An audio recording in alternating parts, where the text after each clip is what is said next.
I talked to you a week ago. I asked, hey, will new Big Ten commissioner Tony Patiti, will he react to this, this media scrutiny and this pressure and suspend Jim Harbaugh or do some sort of punishment there? Not only did that happen, but a 3-game suspension came down while Jim Harbaugh and the Michigan Wolverines were on the plane en route to State College to play Penn State. Didn't even have time on a federal holiday to file any sort of temporary restraining order. That hearing's scheduled for Friday.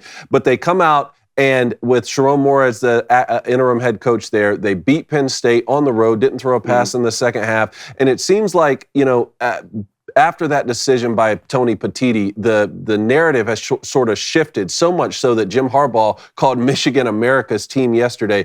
I need your unfiltered thoughts and opinions here. Hit me with it, please. Well, I'm a little disappointed that Patiti felt it necessary to do what he did, because the timing of it. And again, full disclosure, I worked for Tony.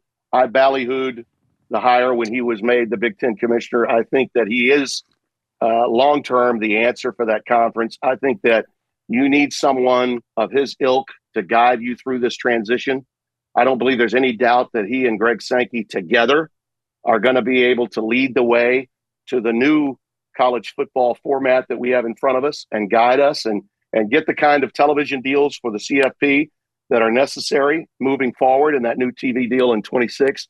So, I am still a Tony Patiti guy. I disagree with the timing of the decision. I don't disagree with some punishment, okay? And the way he put the thing together, what was it, a 13-page statement? It was rather long. It was written with a lot of legalese, and I thought the paragraph that mattered the most to me was the one about this is a penalty to the university, not Here it is, specifically Tim. to Jim Here it Harbaugh. is, Tim. This is not a sanction. This is not a sanction of Coach Harbaugh. It is a sanction against the university that, under the extraordinary circumstance presented by this offensive conduct, best fits the violation. So it's not against Jim Harbaugh, but you punish Jim Harbaugh. And the Big Ten didn't even conduct its own investigation. They're using evidence from the NCAA. Or the bylaw is not even, it's an NCAA bylaw, not a Big Ten bylaw. I can't figure any of this out. Well, I can figure it out. Okay. I can figure it out. He had already been convicted in the court of public opinion. And virtually every writer that's respected in the country, okay, big time scribes, all of whom I respect. And the last time I was with you guys, I talked to you about using anonymous sources. I'm not going to quibble with guys that are using them. I've used them. But in reality, this was coerced, okay, by the media that felt they had enough of the goods that they got from who? The NCAA. That's who the anonymous sources are. Sure. Any of us that have followed college football through the years know how they operate. And the NCAA goes after and gets the people they want. Okay. When they go after people they don't necessarily want, even if they get the goods, they don't do anything about it. So it becomes personal. And that's what this was all about with Michigan. I think that Patiti, because of the athletic directors all piling on along with the coaches, and they were all involved in the Big Ten, I think he felt cornered and that something had to be done. Now, let me offer this up for you, okay, just as an explanation. When Mike Slive was in that similar situation with the eligibility of Cam Newton, and I know people don't want to hear it because it was not a similar offense. It was the selling of a player by the player's dad. But it was about, how would Auburn be effective if the kid wasn't eligible? And he was ruled ineligible by the NCAA for one day, the final practice before the game against Georgia, and the rest is history. He came in, they won a national title and moved forward. I think that Patiti had to weigh the options and say, okay, if I piss off Michigan, can they still get through this? The answer in his mind, probably yes. And guess what? Once he's back, and hell, he may be back with a stay this week. All right? He could. That possibly could happen. But in a few weeks, when Michigan is in the college football playoff and they go forth and win it, in the end, Patiti has got to live with all of these people. As I mentioned earlier, he serves at the pleasure of the presidents, not the ADs, not the coaches. So from that standpoint, I do think he was coerced. I don't think there's any doubt about that. And Tony's a young, commissioner. He's new to this from that standpoint. I think he probably did not understand or comprehend the political aspects of the inner workings of the Big Ten and how much pressure could be delivered to his office specifically. So I think in the end, it'll be okay.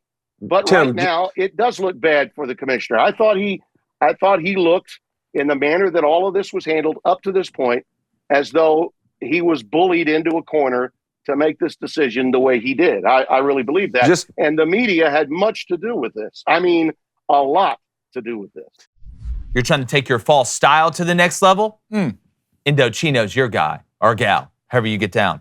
Because dressing for success can help you look better and be more confident, whether you're attending an important meeting, a networking event, or let's be honest, you're trying to impress that girl at work. All right, she's looking at what you're wearing. These are crucial times. You're in the red zone per se. All right, and you want to look good. So Indochino has everything you need: business casual, dress shirts, camp shirts, blazers. They offer a wide variety of options for every occasion, including cold weather. They got trench coats, wool, cashmere overcoats.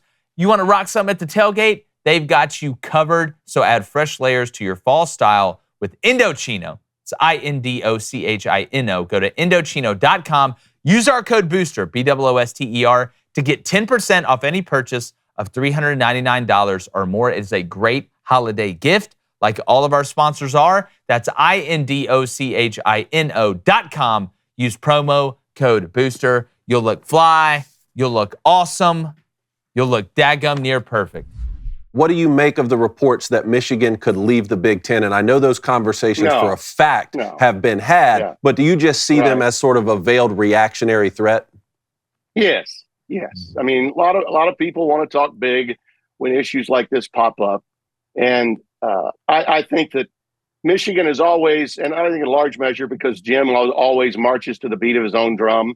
I mean, look, Ward Manuel's not that high on him, and he works for him. Yeah. I mean, so the bottom line is that's Jim. Whether Jim stays or goes, that's another issue. Does he want to continue? As you know, I'm certainly not a Harbaugh apologist, but it's amazing how so many people in Ohio and other places were Brando is cowering to Michigan. Oh, I think Jim and I have had a few issues that have been well documented. Yeah. Same with me. The depth chart. See the depth chart story from a few years back when I went in to do my first game, the battle for the Little Brown Jug. But I do think that in the aftermath of all of this, we'll look back on this similarly to the situation. Mike Slive had the background in the history as both a lawyer, a judge, someone that had worked for the NCAA, hearing cases like the Bruce Pearl case.